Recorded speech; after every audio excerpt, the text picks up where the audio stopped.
আমি একটা প্রশ্ন করব, তার আগে বলে নিই আমার নাম রমেশ কুমার, নয়াদিল্লি থেকে এসেছি, পেশায় একজন ধর্মযাজক। ভাই, আপনার লেকচারে আপনি বললেন কোরআন হলো চূড়ান্ত। আচ্ছা, কিন্তু আমার একটা প্রশ্ন আছে যে ইয়ামামার যুদ্ধে সে সময় কোরআনের অনেক হাফেজ মারা গিয়েছিলেন। অনেকে মনে করেন যে আবু বাক্কারের সময় পবিত্র কোরআন হারিয়ে গেছে। আর সহিয়াল বুখারী 6 নম্বর খণ্ডের 510 নম্বর হাদিস বলছে, যখন ইসলামের তৃতীয় খলিফা তিনি যখন হারেমিয়ার লোকদের সঙ্গে যুদ্ধ করছিলেন, আর সে সময় তিনি পবিত্র কোরআনের কিছু আলাদা সংস্করণ পেলেন, তখন ওসমান কোরআন লিখলেন। আর একটা কথা, আল্লাহ পবিত্র কোরআনে বলেছেন, 15 আমি কোরআন অবতীর্ণ করেছি, আমি সংরক্ষণ করব। কিন্তু কোরআন সংরক্ষিত হয়নি। আমি জানতে চাই, কোরআন কখন বিকৃত হয়েছে, কেন বিকৃত হয়েছে, কোথায় বিকৃত হয়েছে, কে এটাকে বিকৃত করেছে, কখন বিকৃত হয়েছে, প্লিজ মন্তব্য করেন। ভাই, আপনি প্রশ্ন করলেন, আপনি পবিত্র কোরআনের সূরা হিজরের 9 নম্বর আয়াতের উদ্ধৃতি দিলেন, যেখানে আল্লাহ তাআলা বলেছেন যে আমি কোরআন অবতীর্ণ করেছি আর আমি সংরক্ষণ করব। তাহলে কোরআন বলছে যে কোরআন বিকৃত হয়নি, আল্লাহ বলেছেন কোরআন বিশুদ্ধ। তাহলে সহিহ বুখারী কেন বলছে যে কোরআন হারিয়ে গেছে? হযরত আবু বকরের সময়ে তৃতীয় খলিফা হযরত ওসমান আসলেন, তিনি কোরআনের অনেক সংস্করণ পেলেন। তারপরে এটা কিভাবে হলো? ভাই, সহিহ বুখারী যে কথাটা বলছেন সেটা ঠিক। যেটা হযরত ওসমান রাদিয়াল্লাহু আনহু পেয়েছিলেন সেটা বিভিন্ন বাচনভঙ্গি। যেমন ইংরেজি ভাষায় দেখবেন অনেক বাচনভঙ্গি আছে। একই ইংরেজি সাউথ ইন্ডিয়ানরা একভাবে বলে, হোয়াট ইজ ইউর নেম। কোন ইংরেজ লোক হোয়াটস ইউর নেম। হায়দ্রাবাদীদের বাচনভঙ্গিটা আলাদা, আমি সেভাবে বলতে পারবো। হিন্দি স্টাইলটা একরকম। আমার স্ত্রী বলছিল যে তুমি হায়দ্রাবাদী স্টাইলে লেকচার দাও না কেন, উর্দু স্টাইলে। নাকো। বোম্বেতে আমরা নাকো বলি না, বোম্বেতে আমরা বলি আয়েঙ্গা, খায়েঙ্গা, জায়েঙ্গা, পিয়েঙ্গা। একবার আমাকে বোম্বের এক ভাই বলেছিলেন আয়েঙ্গা জায়েঙ্গা ছিল আসলে গতকাল। তাহলে এক এক জায়গার বাচনভঙ্গি হচ্ছে এক এক রকম। সেই একইভাবে হযরত ওসমানের সময়ে আরবি ভাষায় হযরত ওসমান দেখলেন অনেক বাচনভঙ্গি। আমাদের নবীজির অনুমতি দিয়েছিলেন 7টা বাচনভঙ্গির। তাহলে উচ্চারণ করতে গিয়ে ভুল হয়েছিল। এই ভুলগুলো দেখে হযরত ওসমান বললেন এটাকে চূড়ান্ত করো, আর আমরা এখানে শুদ্ধভাবে উচ্চারণ করব। তাহলে বুঝতে পারলেন যে তিনি বাচনভঙ্গি শুদ্ধ করেছেন। যদি কেউ বলে হোয়াট ইজ ইউর নেম, কোন ইংরেজি বলবে এ আর কেমন ইংরেজি, what is your name, what's your name. American বাচনভঙ্গি আলাদা, ব্রিটিশ বাচনভঙ্গি আলাদা, নিউজিল্যান্ডেরটা আলাদা। কিছু গ্রহণযোগ্য, কিছু গ্রহণযোগ্য না। এটা হলো কারণগুলোর একটা। তিনি সংশোধন করেছিলেন বাচনভঙ্গি। 2 নম্বর, আমাদের নবীজি সাল্লাল্লাহু আলাইহি সাল্লাম যখন কোরআন নাজিল হতো তার সাথে লেখক থাকতো। নবীজি সেই সব লেখকদের তিনি যা শুনেছেন সেগুলো বলতেন, সাহাবাগণ লিখে নিতেন, নবীজি আবার চেক করতেন। এভাবে যায়েদ বিন থাবিত রাদিয়াল্লাহু আনহু তিনি ছিলেন প্রধান লেখক, আরো অনেকে ছিলেন। এছাড়াও অনেক সাহাবী নবীজির কাছে আয়াতগুলো শুনতেন, তারপর বাসায় গিয়ে মনে আছে সেটা লিখে ফেলতেন। এখানে ধরেন কেউ আমার লেকচার শুনলো, তারপর বাসায় গিয়ে লিখলো, সেটা ঠিকও হতে পারে, ভুলও হতে পারে, অবিকল আমার মতো হবে না। তবে আমি যদি চেক করে সেখানে কিছু নোট দেই, এটা লেখেন, আরেকবার পড়েন, এটা ভুল হয়েছে, শুধরে নেন, তাহলে কোরআনের যে কপিটা আমাদের নবীজির কাছে ছিল সেটা চেক করেছিলেন তিনি নিজেই যখন জীবিত ছিলেন। এটা দেয়া হয়েছিল তার স্ত্রী বিবি হাফসা রাদিয়াল্লাহু আনহার কাছে। তিনি ছিলেন হযরত ওমর রাদিয়াল্লাহু আনহুর মেয়ে। এটা বিবি হাফসার কাছে ছিল। পরে মানুষজন নিজে থেকেই লেখা শুরু করলো, তাদের স্মৃতি থেকে সেখানে ভুল হওয়াটাই স্বাভাবিক। পবিত্র কোরআন কিন্তু ভুল নয়, যদিও সেখানে বেশ কিছু লোকের লেখা নোট ছিল। হযরত ওসমান বললেন এখন তো মানুষ ভুল বুঝতে শুরু করবে যে এগুলোই আসল কোরআন। এখন আমি কোরআনের সঠিক কপি করব, তারপর পৃথিবীর বিভিন্ন প্রান্তে সেটাকে ছড়িয়ে দেব, আর মুসলিমরা বুঝতে পারবে যে এটাই হলো আসল। কোরআনে পরিবর্তন হয়নি। মানুষজন বিভিন্ন নোট লেখা শুরু করলো, অন্যরা বুঝতে পারতো না যে এটাই শুদ্ধ কোরআন নাকি ভুল কোরআন। আর তৃতীয় খলিফা হযরত ওসমান রাদিয়াল্লাহু আনহু তিনি কি করলেন, একটা কমিটি বানালেন সাহাবাগণকে নিয়ে, তারপর অরিজিনালটা থেকে কপি করলেন আর পৃথিবীর বিভিন্ন প্রান্তে ছড়িয়ে দিলেন। এরকম একটা কপি আছে এখনো তাশখন্দে। এছাড়া তুরস্কের কপটাকে মিউজিয়ামে যদি পরীক্ষা করেন অবিকল একই কথা। এছাড়াও হাফেজরা আছেন কোরআনের সব কপি পুড়িয়ে ফেললেও পৃথিবীতে হাজার হাজার হাফেজ আছেন, পবিত্র কোরআন যাদের হৃদয়ে আছে, যদি সব কপিও পুড়িয়ে ফেলেন, কথার কথা, তারপরে এই যে হাফিজগণ আছেন তারা আবারও কোরআনের কপি তৈরি করতে পারবেন। আশা করি উত্তরটা পেয়েছেন।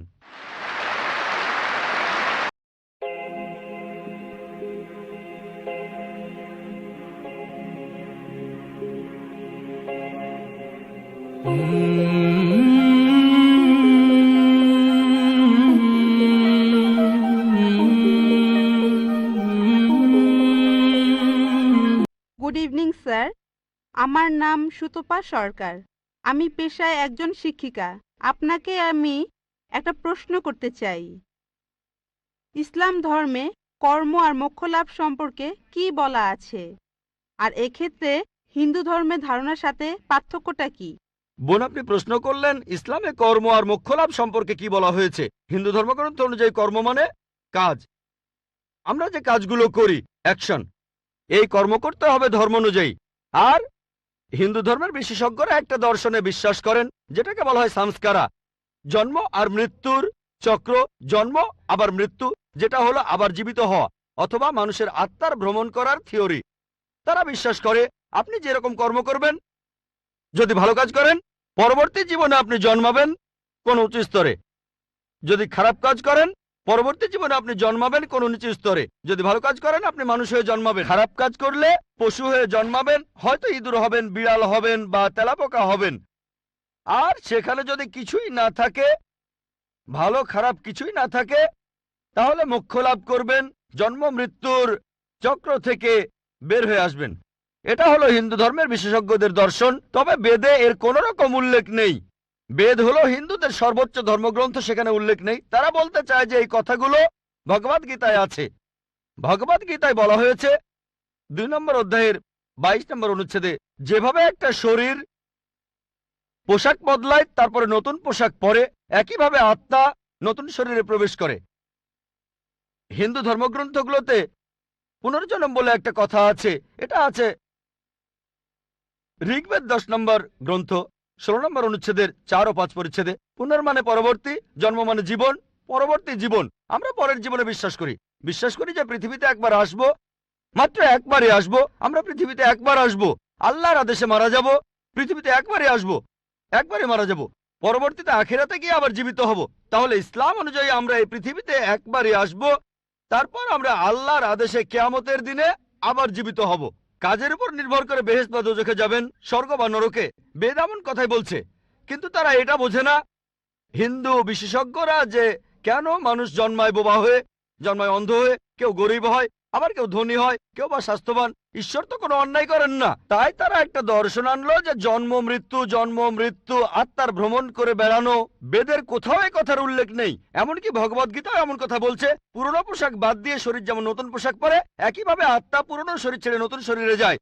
একবার, আমার কোনো আপত্তি নেই, একবার মারা যাবেন, একবারই পুনরুজ্জীবিত হবেন। তবে ইসলামে এই প্রশ্নটার উত্তর রয়েছে। হিন্দু বিশেষজ্ঞরা এটা বুঝতে পারে না যে ঈশ্বর কেন এমন করবেন। কিছু মানুষ জন্ম থেকে বোবা, কেউ বা স্বাস্থ্যবান, কারো হার্টের সমস্যা, কেউ গরিব আবার কেউ ধনী। ইসলাম বলে, পবিত্র কোরআনের সূরা মুলকের 2 নম্বর আয়াতে উল্লেখ করা হয়েছে, আল্লাহ জি খালাকাল মাউতা ওয়াল হায়াতা, আল্লাহ সৃষ্টি করেছেন জীবন ও মৃত্যু তোমাদেরকে পরীক্ষা করার জন্য। এই জীবনটা পরকালের জন্য পরীক্ষা। এখন কেউ হয়তো জন্মায় গরিব হয়ে, কেউ ধনী হয়ে। ধনীদের ক্ষেত্রে কোরআন বলছে তাদেরকে জাকাত দিতে হবে। যদি আপনার সঞ্চয় 85 গ্রাম স্বর্ণের চাইতে বেশি হয়, নিসাবের তুলনায় বেশি হয়, তাহলে 2.5% জাকাত প্রতি হিজরি সালে দিতে হবে। ধনীরা জাকাত দিতে পারে, নাও দিতে পারে, অর্ধেকও দিতে পারে, হয় সে 100তে 100 পাবে অথবা 50 পেতে পারে। কোনো জাকাত না দিলে সে 0 পাবে। কিন্তু গরিব লোকের ক্ষেত্রে জাকাত দিতে হবে না, সে জাকাতের পরীক্ষায় 100তে 100 পাবে।